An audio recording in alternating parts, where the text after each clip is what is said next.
Umoja wa Falme za Kiarabu UAE umekana madai dhidi yao kwamba wanasambaza silaha zilizotengenezwa na China kwa wanajeshi wa msaada wa haraka RSF ambao wako katika mzozo dhidi ya serikali ya kijeshi ya Sudan. Hii ni TriGen Media, nami ni Hamisi Mbega. Salem Al-Jabri ambaye ni waziri msaidizi wa usalama na masuala ya kijeshi wa Umoja wa Falme za Kiarabu kupitia mtandao wake wa kijamii amekanusha madai hayo yaliyomo katika ripoti ya Amnesty International na kuyaita kuwa hayana msingi na yanakosa ushahidi. Shirika la Amnesty International siku ya Alhamisi limesema kuwa limethibitisha kupitia picha za video ambazo zinaonesha wapiganaji wa RSF wakitumia mabomu ya kuongozwa ya China ya GB50A na milimita 155 AH4 wakati wa mashambulizi huko Khartoum na Darfur. Kulingana na kikundi cha haki za binadamu, Falme za Kiarabu lilikuwa taifa pekee mnunuzi wa aina hizo za silaha kutoka China, akinukuu takwimu za kutoka taasisi ya kimataifa ya utafiti wa amani ya Stockholm. Ndege mpya zisizo na rubani zilishambulia bandari ya Sudani, taifa ambalo limekumbwa na mfululizo wa vikwazo katika uwanja wa vita katika wiki za hivi karibuni. Wapiganaji wa kundi la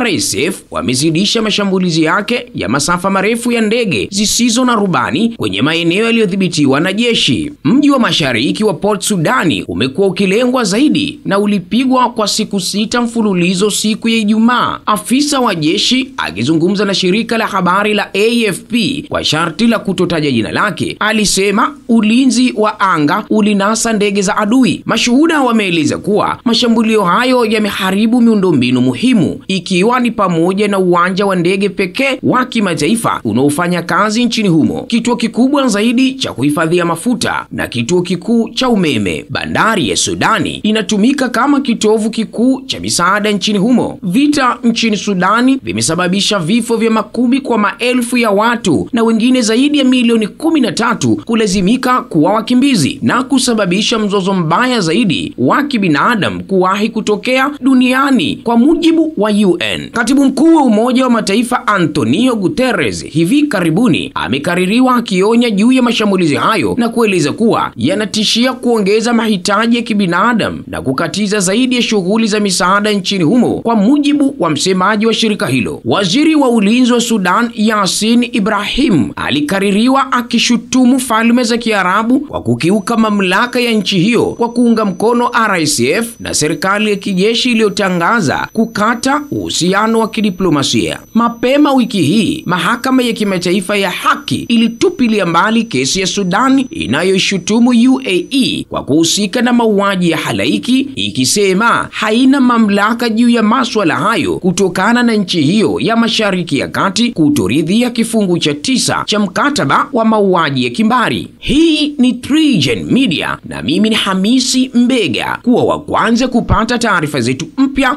kwa kusubscribe na kushare.